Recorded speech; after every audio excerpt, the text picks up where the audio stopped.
सनंद दजाल की। इस प्रकरण में माया अथवा आसुरी प्रवृत्ति को कलियुगी शैतान दजाल कहा गया है। जिन मोमिन के कारणे रचिया या मंडला, तिनकी उमेदा पूरने मेरी मोहम्मद आए मिला। अवनेक कौआ कर की जोशी सब जायरा, बांधे दजाले मोमिना अंतर माए बायरा। आया इमाम आलम का तब कुफर रे वे कीता, पर कहूँ मोमिना दजाल की नेक हुई लड़ाई था। क्यों कहूँ बला दजाल का जार बड़ा पलिता, जोर न चले कहूँ का लिए जो सारे जीता। अंग जो बांधे या बिदा पहले पेद से फिराई बुधा, लताए समूह या बिदा पर न कहूँ सुधा। दजाल नजरों न आवही सब में क्या दखला, जाने दोस्त को दुश्मन कोई ऐसी फिराई कला। अंदर जो बांधे या बिदा कहीं न जाए करामत, सत असत कर देखई असत लग्या हुए सत। मन चित बुध अहंकार काम क्रोध गफलत, आओ दये दजाल के श्यान ज्ञान असत। पियाओ अमृत रूप रस छलबल ओला कला, कोमल कुटिल अंग शीतल चंचल चतुर चपल। जाकी अज्ञाए अग्नि चले चले जिमी और जल, बाहु भी हुक्म पर खड़ा ऐसा दजाल का बल। ये दजाल बड़ा जोरावर मूल गफलत यहाँ के साथ, मनसा बाचा कर्मना ये सब इनके हाथ। जुदा बदा दजाल का लिए संसारे जीता, भागे भी ना छूतही कोई ऐसा बड़ा पलिता। सुर बड़े इन जान में जिन किए सामे बोला, टावे अपने कर लिए बाए गले सांकल। छिन लिए बल सवन के जो सुर में बड़े के लाए, बांध्या जो कोई बल करे तो बड़े जो गोते खाए। जो बुजुर्ग बड़े कहावई तिन जुदा किए मिला मिला, सो फिरस्ते उलताए के ले डारे गफलत दिला। ये जुदा करे सवन सो आप नजर न आवे किन, दजाल जोरा करा माट सब किए आप से तन। कोई न छोड़ा दजाले जीत लिए सकला, ऐसे अंधे कर लिए कोई सके न कहूँ चला। सब अंग बांधी दुनिया सारे हुए बेअकल, अवला किन देखा नहीं कुफर करामात कल। यहाँ भी बांधी दुनिया खोल न सके कोई बंदा, राह हक की छुड़ाए के ले डारे गफलत फंदा। दुनिया बाहर देखई अजू आया नहीं दजाला, बंदगी करते आवसी तब लड़सी तिन नाला। खाए गया सबन को अजू देखत नहीं ताए, तिन सो लड़ने बायरा बांध बांध कमरे जाए। जूत यहाँ को जायर कया देसी बंदगी छुड़ाए, आप अंधेर से उठसी जीत्यो न कहूँ जाए। जायर कहे जो मायने ये चित भी रहे और झाए, लिखिया सो इशारते सोई न क्यों समझ आए। टोकया नबिये मन को दई बार कला हिंद मुस्लिम, लिए सिर कलाम एक न। कहाँ कहूँ बल दजाल को जोर बड़ा जालिम, पहले पड़े सब लिए पीछे छोड़ा न कोई आलम। नाम इमाम धरावई पर फुरमान की ना सुधा, बरकत कल में रसुल के साफ ओसी सब विदा। नजरों कहूँ न आवई करत कैव की मारा, कोई छूत्या मोमिन बाग के और कर लिए सब कुफार। फिर चौदे तबकू फिर बोलिया सब पर, हुक्म चलाया अपना कोई रहा न तावे बिगारा। जो जानी हम सीधा चले इन बिद राव मारत, टोकई पुलस रात तरवार धार है। ये आदम औलाद सब जानत इन बदला मांग लिया कपे, क्यों छूते बंद दुश्मन के टोकी न चलिया न इन से।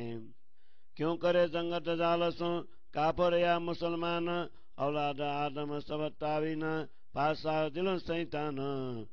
तो क्या चले बंधन का, जिन दिल पर यह पातशाह, सब जाने दुश्मन मारसी, हक तरफ चलते राह, दिल मोमिन हक अरस कया, टोई न दुनिया करी आराम, पीठ दय मुर्दार को, जिन दिलों अरस आराम। जो दिल कया अरस हक का, तिन तरफ जले काफरा, मार ना सके राव मोमिनो, सब बंदे इनो बिगारा। मोमिन उतरे नूर बिलंद से, टोकया अरस कलुबा, तिन तरफ क्यों आए सके, जिनका हक में बुआ। सब साफ किए दिल मोमिन, जब ईटा आए इमाम, जिन दिल पासा शैतान, किए पाक जलाए तमाम। खबर न पाई काउनी, जो दिल ऊपर शैतान, सो साफ किए सबन को, जायर कर हुकुम सुबान। जायर काउ ना हुआ, छिप कर लिए सब, इमाम आए जायर हुआ, ये जो दजाल न देखा किन कब। जब इमाम ईटा आए, तब क्यों रहे डांपिया चोरा, मोमिन पहले छुड़ाए के, दिए दुनी के बंद टोरा। ये जो जीती दजाले दुनिया, करला इति निरबला, सो बला सबको दे के, दिए सुख ने चला। लिखाए फुरमान में, मेदी आवेगा आकरा, उड़ाए मार से दजाल को, रादेसी सीधी कर।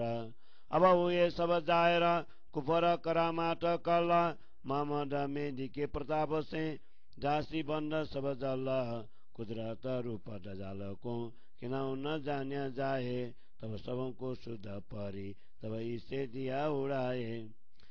इमाम तो मारे न को, जो ये आपे हुए वो जुदा, इमाम की आवाज से होए गया ना बुधा। जब इमाम जाहिर हुए, तब क्यों रे बे अंधेरा, अपनी तरफ सबन के लिए दुनी दिल फेरा। जो कबाऊ प्रगति होते, तो होता कुफर को नासा, जब इमाम जाहिर हुए, तब नूर हुआ उजास। मेजी मोहम्मद ढापे न रहे, जासो झूठ भी साच होए, ऐसा कसम जोरावर, यहाँ से सुख पावे सब कोए। मेजी मोहम्मद ढापे न रहे, जासो झूठ भी साच होए, ऐसा कसम जोरावर, यहाँ से सुख पावे सब कोए, यहाँ से सुख पावे सब कोए। चौपाई 47 प्रकरण 31, चौपाई 1079। बोलो श्री प्राणनाथ प्यारे की जय। श्री सनंद ग्रंथ को 31वें प्रकरण को हिंदी छाया। जिन ब्रह्मात्माओं के लिए इस संसार की रचना की गई है, उन्हें ब्रह्मात्माओं की इच्छाओं को पूर्ण करने के लिए निजानंद स्वामी मेरे हृदय में प्रकट हुए हैं। अब मैं आत्मा जागृति की बेला की थोड़ी सी चर्चा करता हूँ, बाद में तो वह सब प्रत्यक्ष हो जाएगी। इस समय कलयुग रूपी शैतान ने ब्रह्मात्माओं को अंदर से और बाहर से बांट लिया है। जब समस्त जगत के नेता सदगुरु प्रकट हो गए हैं, तब अज्ञान का अंधकार कहाँ टिक पाएगा। किंतु ब्रह्मात्माओं और कलयुगी प्रवृत्ति के संघर्ष की बातें थोड़ी सी मैं कह रहा हूँ। इस शैतान के बल की बात क्या कहें, यह तो प्रत्यक्ष ही अदम है। इसके समक्ष किसी की भी शक्ति काम नहीं करती। इसने तो सभी को जीत लिया है। इसने सभी ब्रह्मात्माओं के शरीर के अंग प्रत्येक अंग को इस प्रकार बांध रखा है कि सर्वप्रथम उनकी बुद्धि को मूल परम धाम से ही विमुख कर दिया। सभी अंग प्रत्येक अंग को इस प्रकार उलटा दिया कि किसी को भी किसी प्रकार की शुद्धि नहीं रही। यह शैतान किसी की भी दृष्टि में प्रत्यक्ष नहीं आता, किंतु इसके सब के अंदर प्रवेश कर उनको प्रभावित कर लिया है। इसके सब की बुद्धि इस प्रकार विमुख कर दिए कि लोग अपने मित्र को भी शत्रु समझने लगे। यह तो सबके अंदर प्रवेश कर सभी को इस प्रकार वशीभूत कर लेता है कि इसके ऐसे चमत्कार पूर्ण कार्य गिनाए नहीं जा सकते। इसके प्रभाव में आते ही लोगों को सत्य वस्तु असत्य दिखाई देती है और असत्य वस्तु सत्य प्रतीत होती है। सबके अंतस्करण मन बुद्धि चित्त और अहंकार तथा काम क्रोध असावधानी, भौतिक चतुराई, मायावी ज्ञान एवं असत्य, ये सब शैतान के शास्त्र माने गए हैं।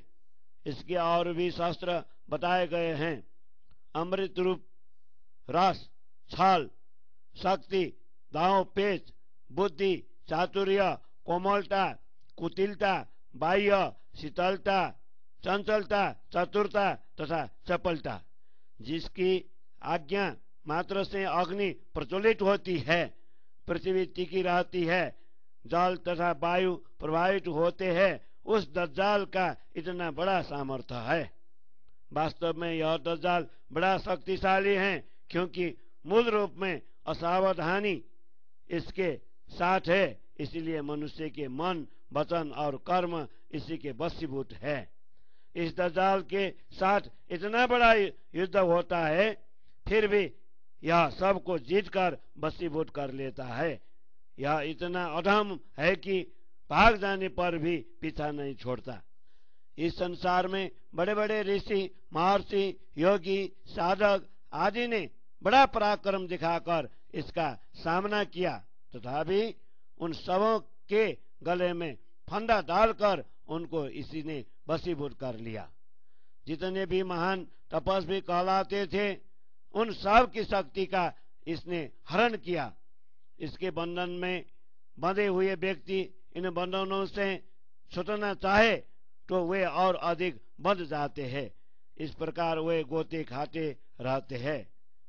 यहाँ पर जितने महान ज्ञानी कहलाए, उन्होंने परस्पर मिलकर भी इसका सामना किया, किंतु इस मायावी फरिश्ते ने सबकी बुद्धि को उलटाकर उनके हृदय में अनिश्चितता भर दी।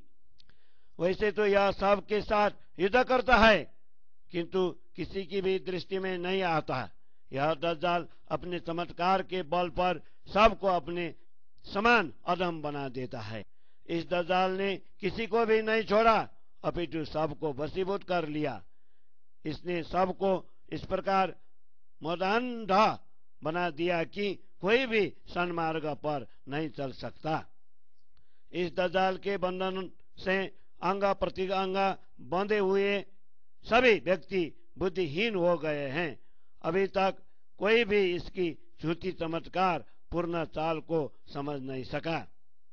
संसार के लोग इस प्रकार माया के बंधनों में बंधे हुए हैं। अभी तक कोई भी इन बंधनों को खोल नहीं सका। वस्तुतः यह दज्जाल लोगों को सन्मार्ग से हटाकर झूठे फंदों में फंसा देता है। सराह के लोग बाहर देखते ही कि अभी तक दज्जाल नहीं आया है, नमाज पढ़ते समय वह अवश्य आएगा, तब हम उसी समय उसके साथ युद्ध करेंगे। इस दज्जाल ने सबके अंतःकरण में प्रवेश कर उन्हें वशीभूत कर लिया है, किंतु लोग अभी तक उसे देख नहीं पाए हैं। इसलिए उससे लड़ने के लिए तैयार होकर बाहर जाते हैं।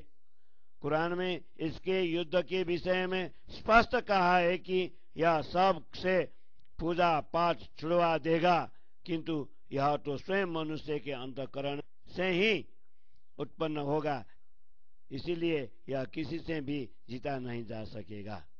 इस प्रकार स्पष्ट कही हुई बात को समझने में भी लोग उलझ जाते हैं, तो जो बात संकेत मात्र से बताई गई है वह इन लोगों को कैसे समझ में आएंगी।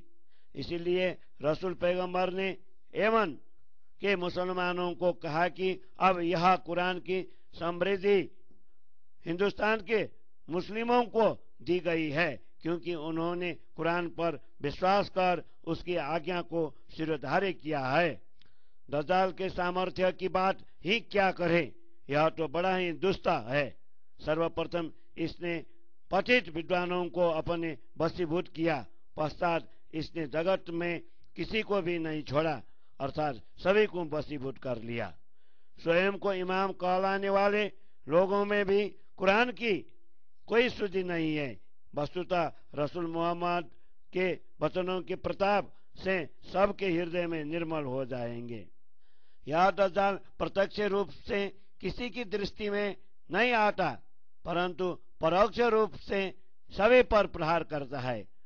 कोई ब्रह्मात्मा ही इसके प्रभाव से बच सकती है, से सभी लोगों को इसने परमात्मा से विमुख बना दिया है। इस अजाजिल फरिश्ते ने पाताल से लेकर वैकुंठ तक 14 लोक में अपना प्रभुत्व जमाया है। इसने सभी पर अपना शासन चलाया है। कोई भी इसकी अधीनता स्वीकार किए बिना नहीं रह सका। यह दज्जाल लोगों के हृदय में बैठकर इस प्रकार उनके मार्ग को विपरीत कर देता है कि लोग यही समझने लगते हैं कि वे ठीक ही मार्ग से चल रहे हैं। इसलिए धर्म के मार्ग पर चलना तलवार की धार के समान कहा गया है। आदम के वंशज इन सभी मनुष्यों को भलीभांति ज्ञात है कि यह अजाजिल फरिश्ता ने लोगों को सत्य मार्ग से विचलित करने के लिए परमात्मा से वचन मांगा था। इसलिए ऐसे शत्रु के बंधन से कोई कैसे छूट सकेगा। अतएव इस पर अभी तक किसी का भी नियंत्रण नहीं रहा है। अतः परमात्मा से विमुख काफिर लोग हो अथवा परमात्मा प्रति विश्वास रखने वाले मुसलमान हो, वे इस दज्जाल के साथ कैसे युद्ध कर सकेंगे। सभी मनुष्य इसी के अधीनस्थ है। यह सभी के दिलों पर राजा बनकर बैठा हुआ है। जिनके हृदय पर यह राजा बनकर बैठा हुआ है, ऐसे मनुष्यों का नियंत्रण उसके ऊपर कैसे हो सकता है। सभी लोग जानते हैं कि यह परब्रह्म की ओर चलने वालों के मार्ग को अवरुद्ध करता है। ब्रह्मात्माओं के हृदय को परमात्मा धाम कहा गया क्योंकि इन ब्रह्मात्माओं के संसार को त्याज्य माना है। संसार की तुच्छ वस्तुओं से विमुख होने के कारण इनके हृदय में परमात्मा विराजमान है। जिन ब्रह्मात्माओं के हृदय को परमात्मा का धाम कहा गया है, उनके द्वारा स्वीकार किए हुए मार्ग पर चलने से नास्तिक लोग ईर्ष्या में जल जाते हैं। वस्तुतः यह दज्जाल इन ब्रह्मात्माओं के मार्ग को रोक नहीं सकता, क्योंकि ब्रह्मात्माओं के अतिरिक्त अन्य सभी जीवों इसी बंधन में बंधे हुए हैं। ब्रह्मात्माएं परम धाम से अवतरित हुई है, इसलिए उनके हृदय को परमात्मा का धाम कहा गया है। जिन आत्माओं के स्वामी अति प्रिय परब्रह्म परमात्मा है, उनकी ओर यह दज्जाल कैसे आ सकता है। जब इस संसार में सदगुरु का अवतरण हुआ, तब उन्होंने तारतम्य ज्ञान से ब्रह्मात्माओं के हृदय को पवित्र बना दिया। इसके साथ ही जिन सांसारिक जीवों के हृदय पर दज्जाल का साम्राज्य होता है, उन सबों के विकारों को भी जलाकर उनके हृदय को पवित्र बना दिया। किसी को भी यह ज्ञान नहीं था कि उनके हृदय पर यह दज्जाल बैठा हुआ है। सदगुरु ने प्रकट होकर परमात्मा की आज्ञा से उन सब के हृदय को पवित्र बना दिया। यह दज्जाल अभी तक किसी के द्वारा भी प्रकट नहीं हुआ। परोक्ष रूप से ही इसने सबको वशीभूत किया है। जिस दज्जाल को किसी ने अभी तक नहीं देखा, वह सदगुरु के प्रकट होने पर प्रत्यक्ष हुआ है। जब सदगुरु स्वयं इस संसार में पधारे हैं, तब यह चोर रूप दज्जाल कैसे छिप कर रह सकता है। सदगुरु ने सर्वप्रथम ब्रह्मात्माओं को इस दज्जाल के फंदे से छुड़ाया, पश्चात समस्त संसार के लोगों के माया के बंधन तोड़ दिया। संसार के लोगों को इस दज्जाल ने वशीभूत कर निर्बल बनाया था। सदगुरु ने तारतम्य ज्ञान की शक्ति देकर सबको शक्तिशाली बनाकर अखंड सुख प्रदान किया। कुरान में इस प्रकार लिखा गया है कि अंतिम समय में परमात्मा धर्म गुरु के रूप में आएंगे और वे इस दज्जाल को मारकर भगा देंगे तथा सबको सीधा मार्ग दिखाएंगे। सदगुरु के प्रकट होने पर अब इस दज्जाल का स्वभाव, अविश्वास, चमत्कार तथा बुद्धि चातुर्य सब प्रकट हो गया। अब निजानंद स्वामी के प्रताप से सबके बंधन जलकर भस्म हो जाएंगे। इस दज्जाल के स्वाभाविक स्वरूप को अभी तक कोई भी नहीं जान पाया। जब सदगुरु ने तारतम ज्ञान के द्वारा इसे भगा दिया तब सभी को इसके स्वरूप की शुद्धि हुई। यदि इस दज्जाल का कोई प्रत्यक्ष स्वरूप होता तो सदगुरु को अवश्य मारकर भगा देते। वस्तुतः सदगुरु की आवाज मात्र से ही यह समाप्त हो गया। जब अखंड ज्ञान के सूर्य के समान सदगुरु प्रकट हो गया तब यह अज्ञान रूप अंधकार कैसे टिका रह सकता, क्योंकि सदगुरु ने सबके हृदय को प्रकाशित कर अपने ओर खींच लिया है। यदि सदगुरु का प्रगतिकरण पहले ही हो जाता तब यह सारा अज्ञान उसी समय नष्ट हो गया होता। जब सदगुरु प्रकट हुए तब तारतम ज्ञान का प्रकाश सर्वत्र फैल गया। अब निजानंद स्वामी के ज्ञान का प्रकाश छिपा नहीं रह सकेगा, जिससे यह मिथ्या जगत भी अखंड होने वाला है। धाम के धनी इतने समर्थ है कि इनके प्रताप से संसार के सभी प्राणी आनंद का अनुभव कर सकेगा।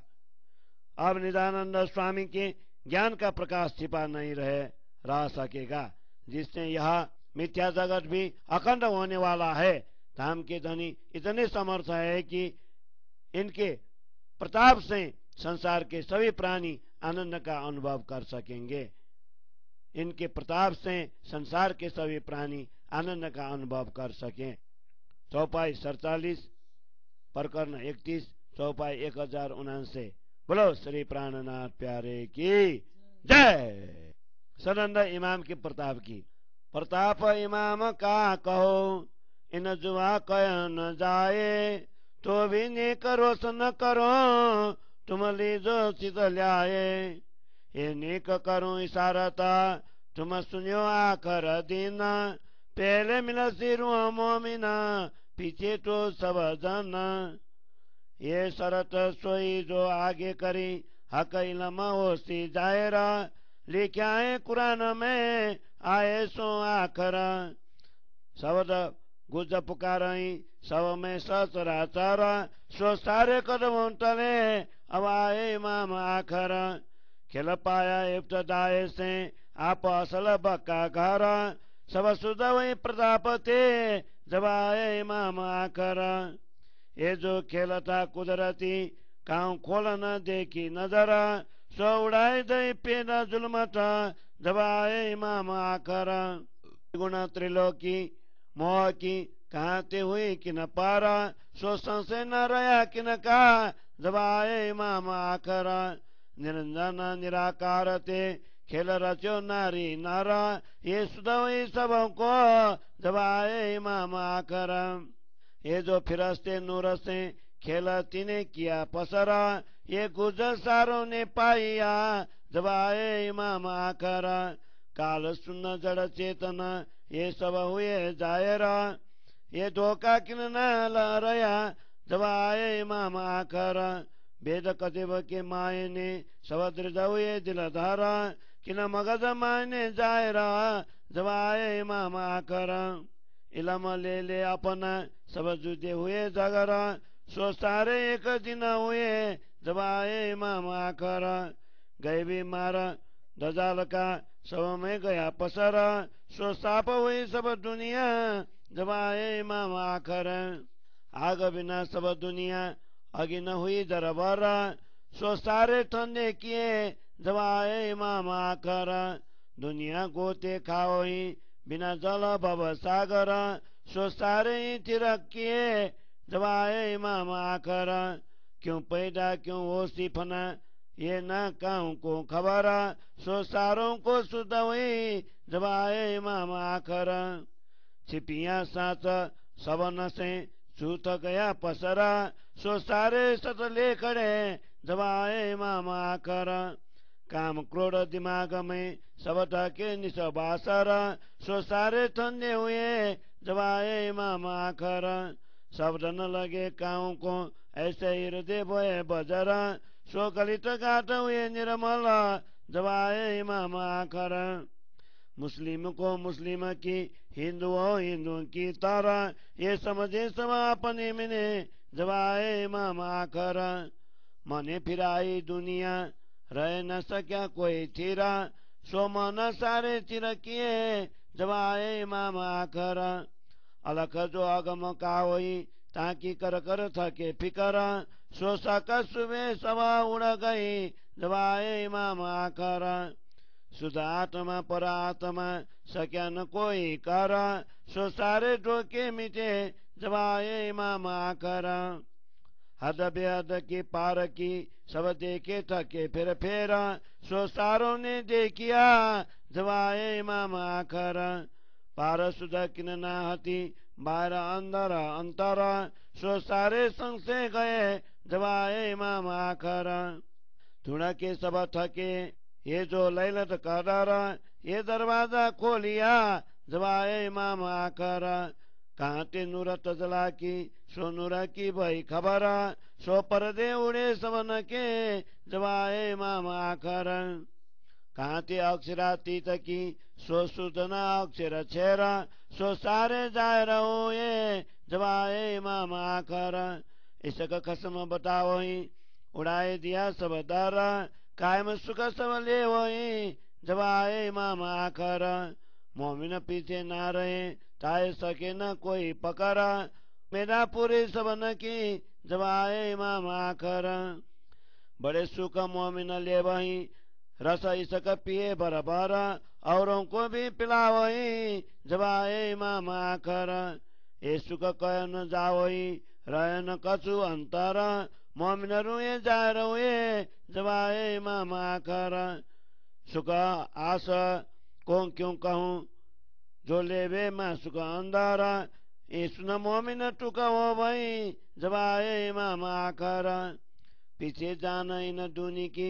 दौड़ी आवे एक डर तब तो सुख सागर हुआ जवाए माम आखर चौदह तब कहुई कजा एक जरा न रहो कुफरा सो साफ किए सबन को जवाए माम आखर ये जो काजी कजा करी सो भी मोमिनों की खातर और पाया मोमिन बरकते जवाए माम आखर बेचू न बेचगु न बेसभी बेनिमु न क्यों कर सो जाहिर हुआ सबन को जवाए माम आखर स्वर्ग से आकर नजीका ये खोली न किन नजारा सो पट उड़ाए जा रखे जवाए माम आखर कई आलम पल में पैदा फना करे हक का डर सो देखाए दुनि कायम करे जवाए माम आखर थी उर्जन चौदह तबक में सब जाते थे मरमरा दयाती सबन को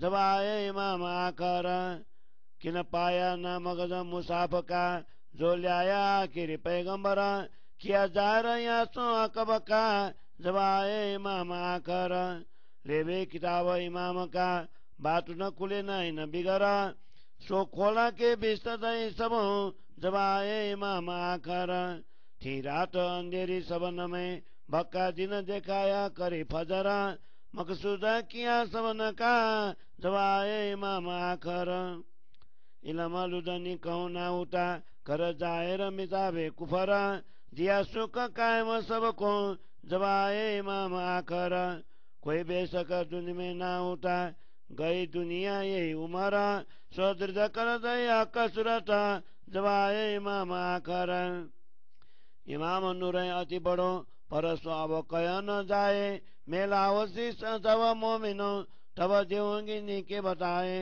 तब देवंगी नी के बताए इमाम नूर है अति बड़ो पर अब कह न जाए मेलावसी तब मोमिनो तब देवंगी नी के बताए तब देवंगी नी के बताए चौपाई 46 प्रकरण 32 चौपाई 1145 बोलो श्री प्राणनाथ प्यारे की जय। श्री सनंद ग्रंथ को प्रकरण 32 को हिंदी छाया। अब मैं सतगुरु के प्रताप का वर्णन करता हूँ। यद्यपि इस जीवा से उसका वर्णन नहीं हो सकता, तथापि उस पर थोड़ा सा प्रकाश डाल रहा हूँ। हे सुंदर सास जी, तुम ध्यान पूर्वक इन बातों को अपने चित्त में धारण करो। तुम अंतिम के दिन के विषय में सुनो, मैं उसका मात्र संकेत कर रहा हूँ। उस समय सर्वप्रथम ब्रह्मात्माएं मिलेंगी, पश्चात समग्र संसार के जीव एकत्रित हो जाएंगे। रसूल मोहम्मद ने कुरान में पहले ही वे वचन कहे थे कि पर ब्रह्म परमात्मा का ज्ञान अंतिम समय में प्रकट होगा। जिस प्रकार कुरान में लिखा है वही अंतिम समय अब आ गया है। वेद और कतब के गुद्रा से स्पष्ट हो जाने पर इस सचराचर जगत में सदगुरु के प्रकट होने की बात सर्वत्र फैल गई। इस आवाज को सुनकर सभी वर्णों एवं वर्गों के लोग आत्मा जागृति के समय के धर्म गुरु के चरण में आ गए।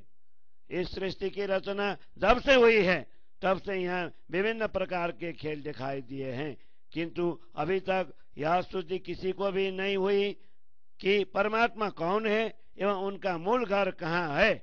जब वे इस अंतिम घड़ी में सदगुरु बनकर आ गए तब उनके ज्ञान के प्रताप से सभी को परमात्मा तथा उनके धाम के विषय में शुद्धि प्राप्त हुई।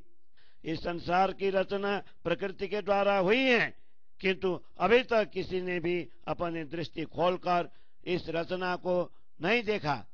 जब अंतिम घड़ी में सदगुरु का अवतरण हुआ तब उन्होंने तारतम्य ज्ञान के प्रताप से इस संसार के झूठे अंधकार को मिटा दिया।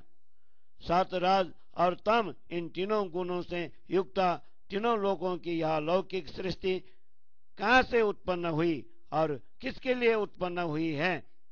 जब सदगुरु का प्राकट्य हुआ तब उन्होंने ऐसे सभी संदेह निर्मूल कर दिए। प्रकृति और पुरुष के द्वारा निरंजन और निराकार से इस जगत के नर नारियों की सृष्टि हुई है। इस रहस्य की शुद्धि सबको तभी प्राप्त हुई जब अंतिम घड़ी में सदगुरु प्रकट होकर इस संसार में आए हैं। अक्षर ब्रह्म के फरिश्तों द्वारा ही सृष्टि के इस खेल का विस्तार हुआ है। इन गुप्त रहस्यों की जानकारी सदगुरु के आने पर ही प्राप्त हुई है। काल निरंजन शक्ति शून्य निराकार तथा जड़ और चेतन सभी का रहस्य स्पष्ट हो गया। सदगुरु के आगमन से किसी के मन में किसी भी प्रकार की शंका नहीं रही। जब सदगुरु इस जगत में आए तब वेद और कतब के रहस्य भी स्पष्ट हो गए और सभी ने इस रहस्य को अपने मन में दृढ़ किया। धर्म के जानकार लोग अपने अपने ज्ञान को लेकर झगड़ा करते हुए पृथक पृथक हो गए थे। जब अंतिम समय में सदगुरु का आगमन हुआ है तब उनके ज्ञान के प्रताप से ये सारे धर्म और संप्रदाय एक ही सत्य धर्म में प्रतिष्ठित हो गए। संसार के सभी लोगों में इस दज्जाल का गुप्त प्रभाव फैला हुआ था। सदगुरु के आगमन से उन सभी लोग को हृदय पवित्र हो गए।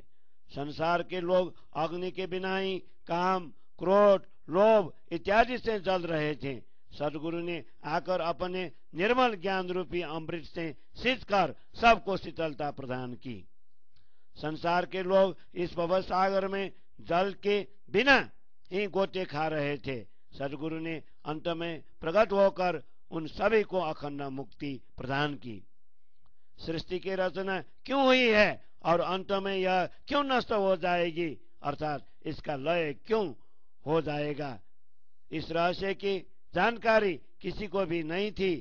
सदगुरु के आगमन से यह सब जानकारी संसार में सभी लोगों को प्राप्त हुई। माया के प्रभाव के कारण सभी का दृष्टि में सत्य वस्तु छिप गई थी और झूठी वस्तु ही सर्वत्र फैली हुई थी, किंतु सदगुरु के आगमन से सब लोग सत्य वस्तु को ग्रहण कर जागृत हो गए। काम, क्रोध और अहंकार की अग्नि में सभी प्राणी रात दिन जल रहे थे। सदगुरु ने प्रकट होकर तारतम्य ज्ञान रूपी अमृत से सींचकर सभी को शीतलता प्रदान की। संसार के लोगों के हृदय इस प्रकार वज्र के समान कठोर हो गए थे कि किसी पर भी ज्ञान के वचनों का प्रभाव नहीं पड़ता था। सदगुरु के आगमन से वज्र के समान ऐसे कठोर हृदय भी द्रवित हो गए और तारतम्य ज्ञान के प्रभाव से निर्मल हो गए। सदगुरु ने प्रकट होकर मुस्लिम को मुस्लिम की भांति और हिंदुओं को हिंदुओं की भांति समझाया। इसलिए उनके आगमन से ये सब लोग अपनी अपनी बुद्धि के अनुसार परम तत्व को समझने लगे। इस दज्जाल ने संसार के लोगों के मन को उलटाकर विपथगामी बना दिया, जिसके कारण सभी लोगों का हृदय स्थिर नहीं हो रहा था। जब सद्गुरु इस जगत में आए तब उन्होंने अपने ज्ञान के प्रभाव से सभी के मन को स्थिर कर दिया। अभी तक जो परमात्मा अलक्ष्य और अगम्य कहलाते थे और जिस परमात्मा के विषय में खोज करते हुए साधक जन थक चुके थे, अब सद्गुरु के आगमन से उन सब के हृदय से परमात्मा विषयक संदेश दूर हो गए। अभी तक कोई भी व्यक्ति आत्मा और पर आत्मा की शुद्धि प्राप्त नहीं कर सका था। सद्गुरु ने आकर उन सब के संदेह को मिटाकर आत्मा और परमात्मा की शुद्धि दी। इस क्षर जगत से आगे व्याध भूमि अक्षर तथा उसके भी परे पर ब्रह्म परमात्मा की खोजने के लिए कई साधकों ने प्रयत्न किए, किंतु उन्हें विफलता ही मिली थी। अब सद्गुरु के आगमन से उन सभी ने परम तत्व का साक्षात अनुभव किया। हद और व्याध से परे की शुद्धि किसी को भी नहीं थी, इसलिए वे परमात्मा को बाहर इस ब्रह्मांड में तथा अंदर अपने अंतस्करण में ढूंढ रहे थे। अब सद्गुरु के आगमन से उन सब के संदेह दूर हो गए। कुरान में वर्णित महिमामयी रात्रि को सब लोग ढूंढते हुए थक गए। अंतिम समय में प्रकट हुए सद्गुरु ने पार के द्वार खोलकर इस महिमामयी रात्रि को स्पष्ट कर दिया। परम तत्व के जिज्ञासुओं को अक्षरातीत पूर्ण ब्रह्म परमात्मा की शुद्धि कैसे प्राप्त हो सकती, जबकि उनको अक्षर ब्रह्म की भी शुद्धि प्राप्त नहीं हुई। अंतिम समय में सद्गुरु के आगमन से सबके हृदय पर छाए हुए अज्ञान के आवरण दूर हो गया। जिन लोगों को क्षर तथा अक्षर की भी शुद्धि नहीं थी, वे अक्षरातीत की शुद्धि कैसे प्राप्त कर सकते। सद्गुरु के आगमन होने से ही ये सारे रहस्य स्पष्ट हो गए। परमात्मा प्रेम स्वरूप है और उनकी प्राप्ति का साधन प्रेम लक्षणा भक्ति है। ऐसा कहते हुए अंतिम समय के सद्गुरु ने प्रकट होकर सबका भय दूर कर दिया। अब सब लोग अखंड मुक्ति स्थलों के नित्य सुख का अनुभव कर लेंगे। अखंड सुख की अनुभूति के लिए ब्रह्मात्माएं कभी भी पीछे नहीं रह सकती और इसके लिए उनको कोई रोक भी नहीं सकता। अब सद्गुरु के आगमन से सभी प्राणियों की मनोकामनाएं भी पूर्ण हो गई तथा सभी को अखंड मुक्ति स्थलों के सुख भी प्राप्त हुए। अंतिम समय में सद्गुरु के प्रकट हो जाने पर ब्रह्मात्माओं ने महान सुख प्राप्त किया। उन्होंने परब्रह्म के प्रेम के प्याले भर भर कर स्वयं पिए और अन्य लोगों को भी पिलाए। किसी के भी हृदय में किसी भी प्रकार का संदेह न रहने से उन्हें जो आनंद का अनुभव हुआ उनका वर्णन नहीं किया जा सकता, क्योंकि अंतिम समय में सद्गुरु के प्रकट होने पर ब्रह्मात्माओं तथा अन्य जीवों की स्पष्ट पहचान हो गई। पूर्ण ब्रह्म परमात्मा को अतिशय चाहने वाली उन ब्रह्मात्माओं के सुख का वर्णन कैसे किया जाए, जो प्रियतम धनी पर ब्रह्म परमात्मा को अपने हृदय में स्थापित कर सदा उनके रमन करती है। जब वे ही परमात्मा अंतिम समय में सद्गुरु बनकर आए, तब उनके आगमन को सुनकर ब्रह्मात्माएं उनके प्रति समर्पित होने के लिए तत्पर हो रही है। ब्रह्मात्माओं के जागृत होने पर संसार के जीव भी उनके पीछे दौड़ते हुए अंतिम समय में प्रकट हुए सद्गुरु के चरणों में आएंगे। ऐसे सद्गुरु के आगमन होने पर संसार के समस्त जीवों को सागर के समान अपार सुख होगा। इस प्रकार परमात्मा के न्यायाधीश होकर सद्गुरु के रूप में आने से 14 लोकों के जीवों को न्याय प्राप्त हुआ। उनके हृदय में लेश मात्र भी भ्रांति नहीं रही। इस प्रकार सद्गुरु ने प्रकट होकर उन सभी के हृदय निर्मल बना दिया। इस प्रकार परमात्मा ने न्यायाधीश बनकर संसार के सभी जीवों का न्याय किया। वस्तुतः वह ब्रह्मात्माओं के लिए ही है, क्योंकि सद्गुरु के आगमन होने पर ब्रह्मात्माओं के सामर्थ्य से ही यह अखंड सुख अन्य जीवों को भी प्राप्त हुआ है। कुरान में परमात्मा के लिए बेचुन, बेचगुन, बेसबी और बेनिमुन इस प्रकार क्यों कहा गया है? सदगुरु के आगमन से ये सारे रहस्य सबको स्पष्ट हो गए।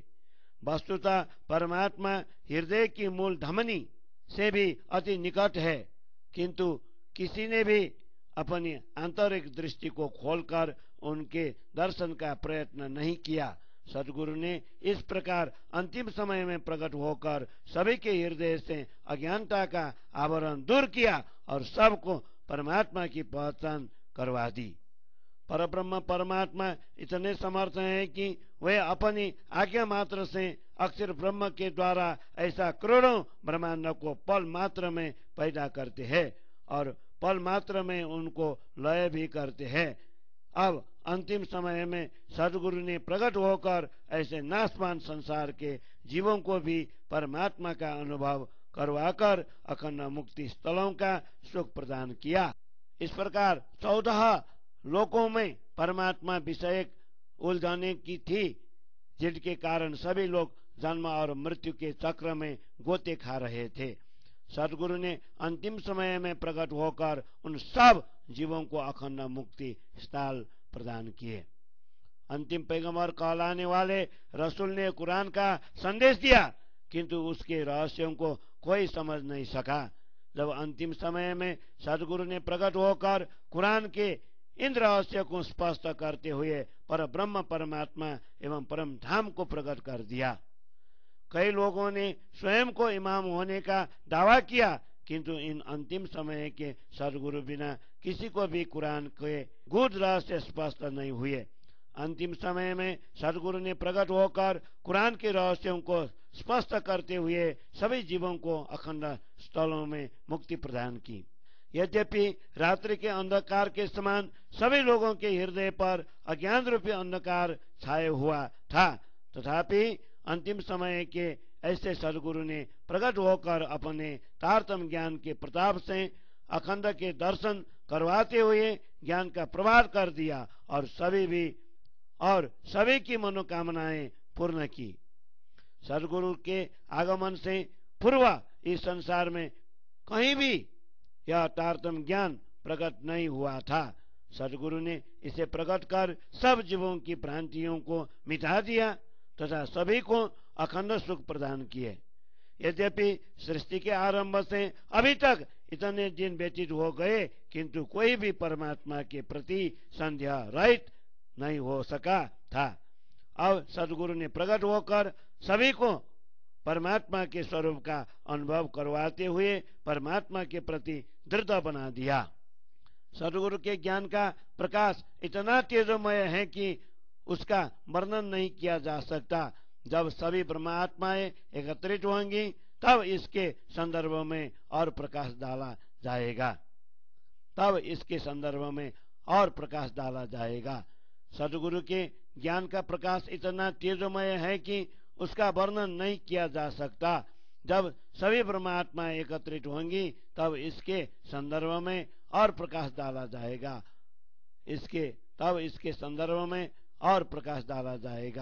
चौपाई 46 प्रकरण 32 चौपाई 1145।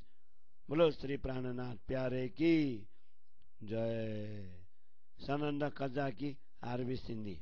सुनियो दुनिया आखरे भाग बड़े हैं तुम, जो कबू कानो ना सुने सो करो दीदार खसम। कई राय राने पाठसा छत्रपति चक्रवार्ता, ताया कसुपने नहीं सो गए लिए गफलाता। कई देव दानव हो गए, कई तीर्थंकर अवतारा, किन सुपने न श्रावण सोईत मिल्या नर नारा। करे अनेको बांदगी इसक लिया है जाना, तिनका नाजी का सहित मिल्या सबना, सौदे तबक के खावना, कर कर गाए उपाय, चिता परदा सबना परा, सहित दिया उड़ाए। तुम जानते थे मलकुत को, हम सिर यही बुजरा का, तिनको न बाका ख्वाब में, सहित पाया सब का। मारता था राधुनी की, सबका था दुश्मना, जीता हिदायत एक हादी की, चित भी मारे तीना। एक राहती अवाला, चित भी दिए फिराए, कैलम देखाए जुदेदारे, भला सैतान कह न जाए। बैठी दुनी के दिला पर, चलाया ओ कामा, हकरा छुड़ाए डारे उलते, ये दुश्मन किया जुलामा। ये दुश्मन दिखाया रासुले, पर इन चल्या न कीना, आप जैसा हो के रामरी सामाना। शोका पर उड़ाए दिया, जिन मरी थी सबकी राह, सो जानिए हटा नहीं, जब आया हक पातशाह। मैं बड़ा भागी तुम्हें तो कहे, जो आए इन आखारा, तो कहूँ जो दूर हो भाई, अब देखोगे नजारा। यहाँ में बड़े रुआमिना, सोजुबा कया न जाए, अब इमाम के कदम देखोगे साहब आए। एक या रसूले आवाला, ये जो चौदे तबाका, इनमें काजी आखिर दिन, इत कदा जो कर का। रसूले इत आए के पहले किया पुकारा, आओ सिरब आलम का, तब वो जो खबरदार, लिखा आगम कदीम का, स्वाय मिला दीना, यहीं सदी आकर की, पुकार करे सब जाना। नूर अकल ले लूदनी, हुक्म किया पसारा, मोहम्मद मेदी ईसाओसी, आगे चेतावे नर नारा। आप इमाम आजू गोप जोत आगे रोशना, रात अंधेरी क्यों रहे, जब हो गया काय मसूरा। आप इमाम अजू गोप होत आगे रोशन नूरा, रात अंधेरी क्यों रहे, जब हो गया काय मसूरा। साथ झूठा तफावत, जैसे दिन और रात, साथ सूरज जब देखई, तब कुपर रात मिट जाता, जोलों के पर्दे मिने दुनिया उरजीता बा, सो पर्दा बखोलिया दिया मन चाहे सुख साबा, जोलों जायर हक न हुए टोलो मारे दीमा का, हक प्रगति कुफर मीत गया सब दुनिया हुई पाका, जब कुपर कसुना रया तब दुनिया हुई एक दीना, ये नूर कदा का जिला मिला आया सब यकीना, दुनिया टेढ़ी मूला की ताको गयो पेड़ से बाला, पाक किए सब इमामे कुफर गया निकाला, पुकार कया वेद कतेबो परबसन किया कौंदिला, कर कर मेहनत कै ठके पर हुआ न कोई निरमाला, न तो कई बुजुर्ग हुए कयों करिया नसियाता, वो मुरीद बिचारे क्या करे किने पीर न पाए मारा पाता,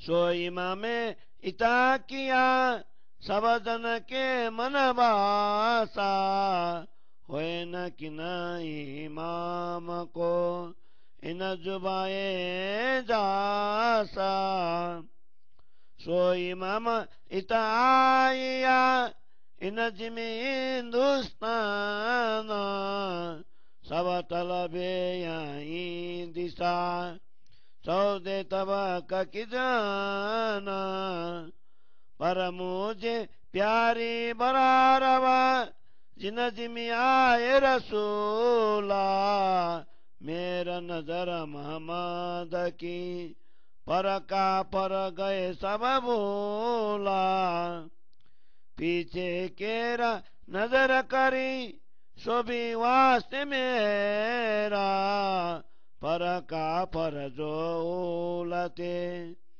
सो देखे सब जेरा, केरा नजर दिखाए के फिर लिए मेरा माए, मुस्लिम नाम दराए के बैठे मुस्लिम के छाए, अब तो लगे सब बांदगी आया भलाए की ना, नर नारी अकाल में कायम खड़े दीना, पहले भी तक रसूल सभी सुनने का बोला, अरब समझे अरबी दोए कौन लुगे दिल खोला, दोए कौन लुगे दिल खोला, पहले भी तक रसूल सभी सुनने का बोला, अरब समझे अरबी दोए कौन लुगे दिल खोला, दोए कौन लुगे दिल खोला। चौपाई 32 प्रकरण 33 चौपाई 1177। बोलो श्री प्राणनाथ प्यारे की जय। सनंद ग्रंथ को 33वें प्रकरण को हिंदी छाया। आत्मा जागृति के इस अंतिम समय में जन्म लेने वाले हे मानवों, सुनो, तुम बड़ा भाग्यवान हो। जिन परमात्मा के विषय में कभी कानों से भी नहीं सुना था, अब साक्षात सतगुरु के रूप में प्रकट हुए, उन परमात्मा के दर्शन कर लो।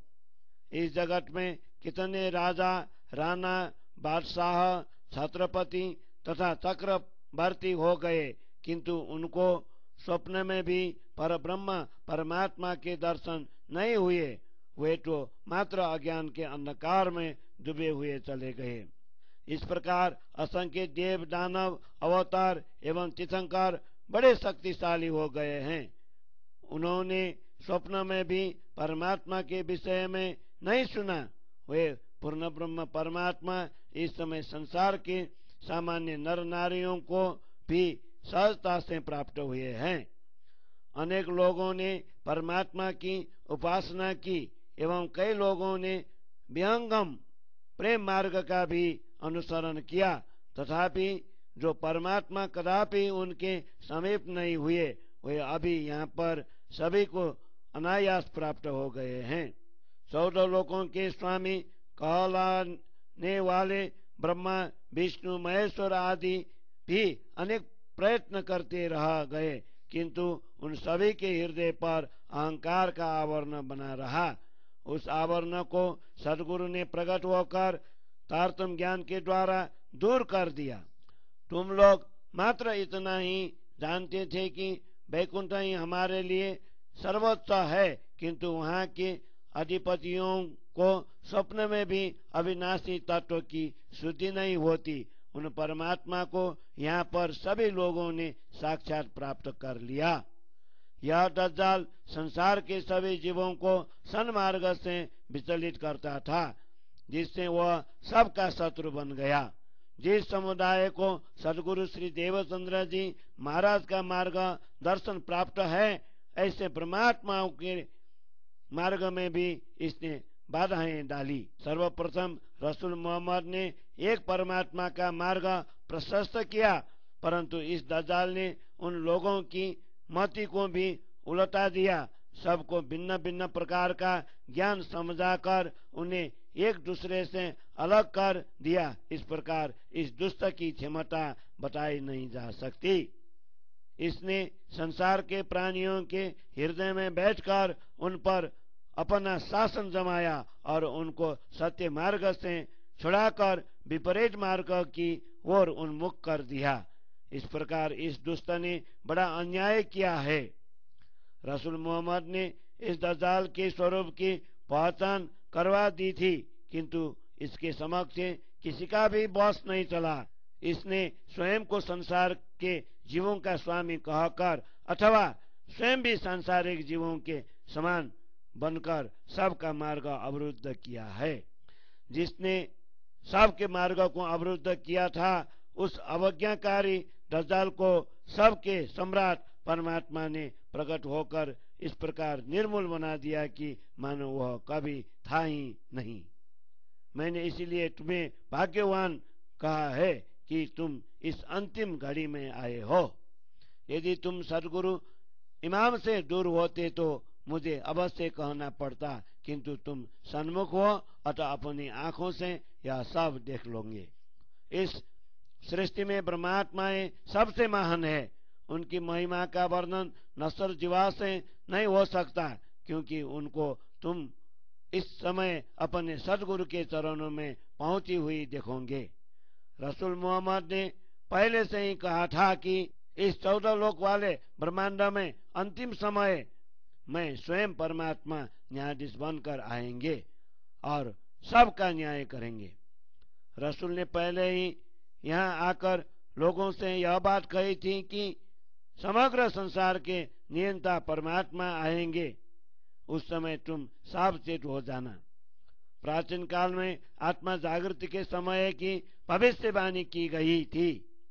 अब वह दिन आ गया। यही अंतिम सदी है जिसके विषय में सभी भविष्य वेताओं ने बात कही थी। इस समय पूर्ण ब्रह्म परमात्मा की आज्ञा से बुद्ध जी इस संसार में तारतम्य ज्ञान का प्रसार करेंगे। इसी समय श्यामा जी अंतिम युग के सद्गुरु के रूप में संसार में आएंगी। इस प्रकार पहले से ही भविष्य वेताओं ने सभी नर नारियों को चेतावनी दी थी। यह अंतिम युग के सद्गुरु की शक्ति अभी तक गुप्त रही है। अब इनका तेज प्रकाशित होगा। जब तारतम्य ज्ञान रूपी अखंड सूर्योदय हो गया है, तो फिर अज्ञान रूपी अंधकारमय रात्रि कैसे रह पाएगी। सत्य और असत्य में उतना ही अंतर है जैसे दिन और रात में अंतर होता है। सत्य और सत्य ज्ञान तारतम ज्ञान रूपी सूर्योदय हो गया है, इसीलिए यह अज्ञान रूपी रात मिट जाएंगी, अर्थात सर्वत्र ब्रह्म ज्ञान का प्रसार होगा। जब तक अज्ञान के आवरण के कारण परमात्मा की शुद्धि लोगों को नहीं हुई थी, तब तक सभी जीव परमात्मा के विषय में उलझे हुए थे। इस अंतिम युग के सदगुरु ने तारतम ज्ञान के द्वारा अब अज्ञान को आवरण को दूर कर दिया और सभी जीवों को मनोवांछित सुख प्रदान किए। जब तक सदगुरु के रूप में पधारे हुए परमात्मा प्रकट नहीं हुए थे, तब तक लोग अपनी तुच्छ बुद्धि लड़ा रहे थे। अब तो स्वयं परमात्मा के प्रकट हो जाने पर यह सारा अज्ञान दूर हो गया और सारे संसार के जीव पवित्र हो गए। जब अज्ञान कुछ रहेगा ही नहीं, तब संसार के लोग एक ही धर्म का पालन करेंगे। जब परमात्मा के अंतिम न्याय का प्रकाश सर्वत्र प्रदीप्त हो गया, तब सबको विश्वास हो गया सृष्टि के आरंभ से ही संसार के लोगों की बुद्धि विपरीत रही है।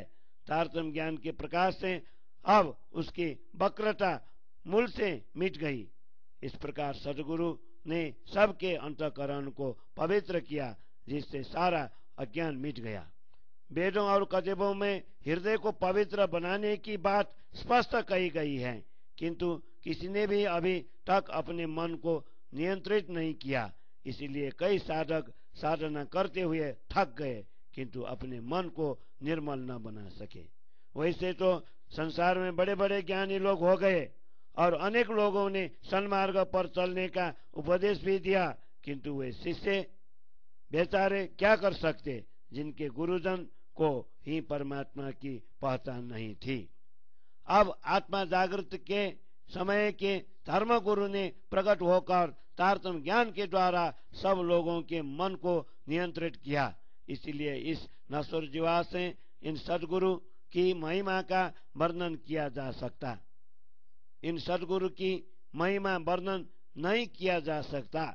अंतिम युग के ये धर्मगुरु अब इस भारत भूमि में प्रकट हो गए हैं। 14 लोगों के सभी देवी देवता मनुष्य आदि इस घटना की प्रतीक्षा कर रहे थे। मुझे बरारब की भूमि भी प्यारी लगती है, जहाँ पर रसूल आए हैं। रसूल मोहम्मद ने तो वहाँ के लोगों के प्रति कृपा कर उन्हें ब्रह्म ज्ञान दिया, किंतु अविश्वासी लोग उनके वचनों को भूल गए। फिर रसूल ने उन पर कोप दृष्टि रखी, वह भी उन लोगों के हित के लिए ही था। किंतु विपरीत मति वाले अविश्वासी लोग कृपा को भी विष तुल्य समझने लगे। जिस प्रकार श्री प्राणनाथ जी ने औरंगजेब को समझाने का प्रयत्न किया, किंतु उसके न समझने से हिंदू राजाओं को उसके विरुद्ध तैयार किया।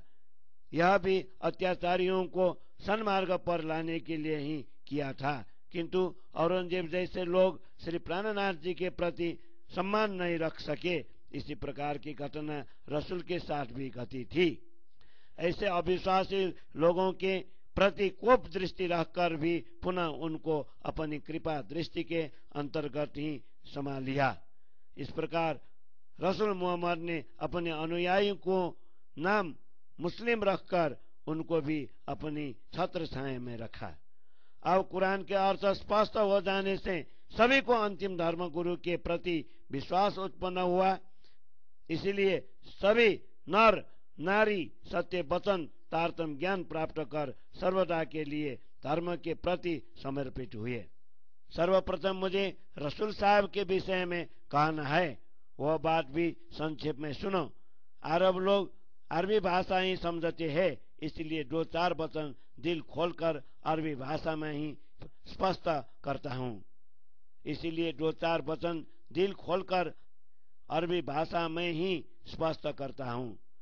सर्वप्रथम मुझे रसूल साहब के विषय में कहना है, वह बात भी संक्षेप में सुनो। अरब लोग अरबी भाषा ही समझते हैं, इसीलिए 2-4 वचन दिल खोलकर अरबी भाषा में ही स्पष्ट करता हूँ। अरबी भाषा में ही स्पष्ट करता हूँ। चौपाई 32 प्रकरण 33 चौपाई 1177। बोलो श्री प्राणनाथ प्यारे की जय।